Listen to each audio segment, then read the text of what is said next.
Bueno, ya estoy aquí de nuevo con este vídeo. Planeo volver a la normalidad de subir por lo menos un vídeo a la semana y os quiero decir que este domingo, por favor, estaros atentos porque a las 10 de la mañana, hora española, tendréis un nuevo vídeo muy especial que estoy ansiosa porque veáis, un poco nerviosa también, pero bueno, ahí os lo dejo, que este domingo ahí lo tendréis. Y por otro lado, hoy quería empezar, no sé, para mí, no sé si para vosotros, pero los septiembres, que ya tenemos ahí septiembre la semana que viene, para mí los septiembres son inicio de curso, inicio de propósitos, inicio de cosas nuevas, casi más que enero. Y la verdad es que tengo un montón de ideas para el canal, para revitalizar un poco mis ansias de seguir grabando, que a lo tonto ya llevamos un montón de tiempo. Y uno de los planes que tengo de esta serie de vídeos, que mi idea es que salga uno al mes, veremos si lo cumplo, en el que vamos a hablar por décadas de diferentes libros y curiosidades relacionadas con esa época. Voy a empezar por el siglo XX y si veo que tiene éxito y dentro de 1000 años sigue la cosa interesando, pues haré el siglo XIX. Aquí, aparte de comentaros los libros más importantes que se publicaron en esa década, de comentaros curiosidades de autores, curiosidades históricas, eventos importantes, así en general, también os hablaré de cuáles son mis libros preferidos leídos en esa época y los que quiero leer. Vale, van a ser vídeos largos y van a ser vídeos, por favor, que quede muy claro, muy subjetivos. Es cierto que la información la voy a sacar principalmente de una enciclopedia que tengo en casa que me compré hace 1000 años del siglo XX, que está bastante chula, pero que quede claro desde ya que va a ser una mirada sesgada de la época de la que esté hablando. Solo voy a comentar cosas que me interesan a mí principalmente, no os voy a hablar en plan enciclopedia de todo lo que ha pasado en el siglo XX porque es imposible. Hecha esta aclaración, vamos a empezar. Empezamos con la década de 1900 a 1910 y ¿qué es así lo más importante o lo que me viene a mí a la mente cuando hablamos de esta década? El Imperio Británico. Bueno, en esta época, de hecho a principios del siglo XX, creo que en 1902, fallece la reina Victoria, que deja tras de sí el enorme imperio británico de este que decían que nunca se ponía al sol, porque era el imperio más extenso de la historia, pero hay que tener en cuenta que a lo largo de esta década ya el imperio británico, nuestros amigos ingleses, empieza a decaer, a surgir el poder de Norteamérica y también Alemania tiene ahí sus momentos de gloria. Este es el inicio también, por lo tanto, de la época eduardiana.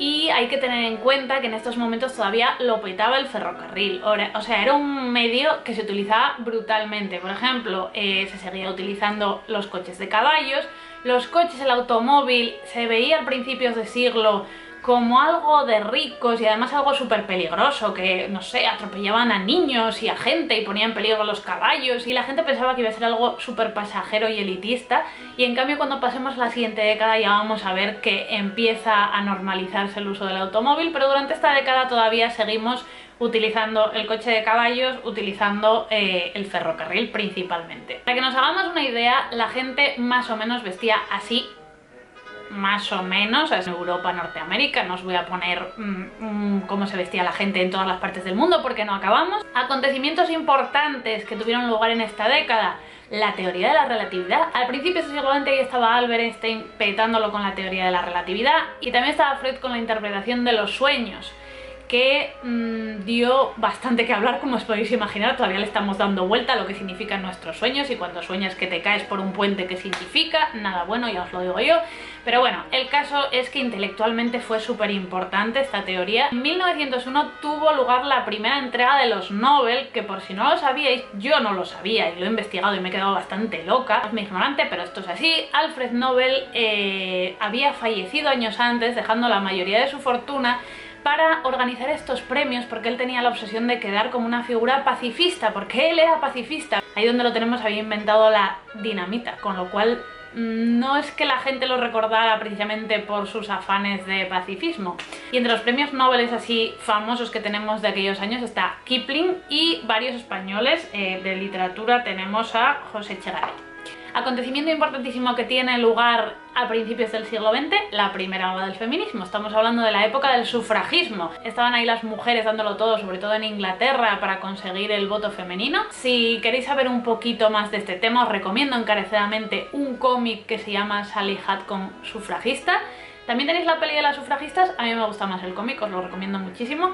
Está súper chulo para ver cómo se inició todo este tema y cómo evolucionó el sufragismo. En esa época también, en 1905, tiene lugar la Revolución Rusa, la primera Revolución Rusa, con el Domingo Sangriento, que seguro que os suena, es esta marcha popular que hubo contra el zar y contra la situación insostenible que tenían en Rusia en esos momentos, económica y social, y que acabó con los soldados abatiendo a las masas que se estaban manifestando pacíficamente. También tuvo lugar el motín del acorazado Potemkin, que igual os suena por la peli del acorazado Potemkin. Yo me acuerdo que la estudié en la facultad y me impresionó bastante. También en esa época tenemos el momento de mayor apogeo de inmigración hacia Estados Unidos, sobre todo desde Europa Central y Europa del Este. Millones de personas fueron a Estados Unidos intentando buscar una manera de sobrevivir.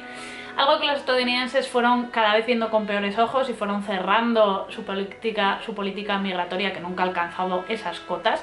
Para que os hagáis una idea, entre 1900 y 1914 llegaría a Estados Unidos más de 13 millones de inmigrantes. Y luego, por último, un detalle de Oriente que no nos quede por ahí perdido, y es que en 1908 pasó a ser emperador Puyi, que sería el último emperador dando fin a la dinastía Qing, que llevaba 3 siglos, más de 3 siglos gobernando en China. A principios del siglo XX estaba Picasso con su época azul, el pesado de él, la verdad que es increíble el tiempo que estuvo haciendo cuadros con pintura azul, que a mí me agobia solo de pensarlo. Me gusta mucho esa época de Picasso, pero realmente me parece agobiante utilizar tan pocas tonalidades de colores.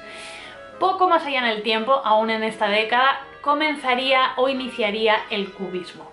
En Francia nacía el fauvismo, con la influencia principalmente de Matisse, y como siempre ocurre, principalmente en Francia, porque es increíble, siempre lo mismo, siempre la contra. Ellos fueron allá y todo el mundo se quejó, todos los críticos dijeron que aquello era horrible, que era pasarse, que era excesivo, bueno, lo de siempre, la academia siempre a la contra de las vanguardias. Y por último también tenemos el nacimiento del expresionismo alemán, que lleva unos cuantos años con Edvard Munch a la cabeza. Y pasando a lo que nos interesa principalmente, que es la literatura, en esa década fallecieron Zola, Julio Verne y Chekhov, 3 grandes de la literatura universal que todavía echamos de menos. Bueno, al menos a Chekhov. Yo a los otros ya os lo contaré cuando lea más cosas de ellos. El caso, a mí me llamó mucho la atención sobre todo el fallecimiento de Zola, que era un autor que aquí donde lo veis por la crítica era súper denostado y lo ponían a parir en los periódicos y en todas las críticas, pero realmente era el escritor más popular de Francia en esa época. Falleció de una manera bastante extraña, con el taponamiento de una chimenea, y todavía se plantea si pudo ser un asesinato. Por otro lado, el pobre Chekhov estaba quejado de tuberculosis y falleció tan solo con 44 años, lo cual es impresionante, siendo tan joven, no sé, consiguiera tal éxito. Bueno, y sobre todo tal relevancia a lo largo del tiempo, que él pensaba que no iba a perdurar su obra, y aquí lo tenemos, que seguimos leyendo sus maravillosas historias. Y por otro lado, Chekhov, cuando falleció, se dice que se pidió su botella de champán porque llamaron al médico y él dijo que cuando llegara el médico él ya estaría muerto. Como siempre, los rusos dándonos lecciones de saber estar. Ahora sí, hablando de cosas un poquito más alegres que el fallecimiento de todos estos grandes autores clásicos, quería mencionaros una serie de libros que, así en general, seguro que se me escapa alguno, pero bueno, fueron muy relevantes en esa década y todavía se siguen leyendo y estudiando. Libros tan variopintos como El fantasma de la ópera, El jardín secreto, El perro de los Baskerville, que fue todo una bomba, El mago de Oz, La metamorfosis de Kafka, que ya me diréis, otro libro que sigue estando a tope, Muerte en Venecia, Peter Pan, Kokoro de Natsume Soseki, Los embajadores de Henry James, El corazón en las tinieblas, y en el apartado español, Niebla de Unamuno y Cañas y barro de Blasco Ibáñez. O sea, que en 10 años, fijaros la cantidad de obras que perduran aún todavía en nuestros días y que siguen siendo muy muy importantes. Vamos, que fueron 10 años muy intensos en lo literario y lo artístico. Ahora ya pasando más a lo personal, quería hablaros de algunos de los libros que yo he leído en esa época y siguen siendo de mis libros preferidos. Por una parte, se escribió y publicó a principios del siglo XX la saga de los Forsyte. Bueno, al principio, no toda, ¿vale? Se publicó El propietario y El veranillo de San Martín de un Forsyte, pero hay que tener en cuenta que El veranillo de San Martín de un Forsyte es de mis partes preferidas de la saga de los Forsyte, tan década. ¿Qué más se publicó durante esa época? Regreso a Hogwarts End de M. Foster, otro libro que adoro con toda mi alma. Más, a ver, clásico de los clásicos, Peter Pan, el clásico infantil por antonomasia que de verdad a más de uno nos sigue emocionando a día de hoy, lo mismo que cuando éramos pequeños. Y nos quedan 2, porque solo he seleccionado 5, podría estar aquí eternamente hablando de libros de esa década que me encantan. Por un lado, La Casa de la Alegría de Edith Wharton, últimamente la menciono mucho así que no os voy a comentar nada más, y Ana de las Tejas Verdes. Sí, también en esta década se escribió el primer libro de Ana de las Tejas Verdes.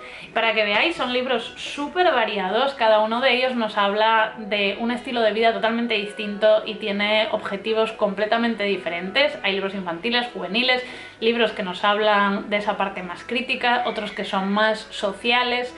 Son muy diversos, son 5 libros que adoro, los 5, y que nos ayudan también a entender cómo era esa época un poquito. Y de los libros que me gustaría leer, realmente que tengo como muchas ganas de leer, están Cañas y Barro, que es un libro que me apetece leer desde hace muchísimo tiempo porque de Blasco Ibáñez leí hace 1000 años un par de libros que me encantaron y ese es como su libro más famoso y creo que me puede gustar bastante.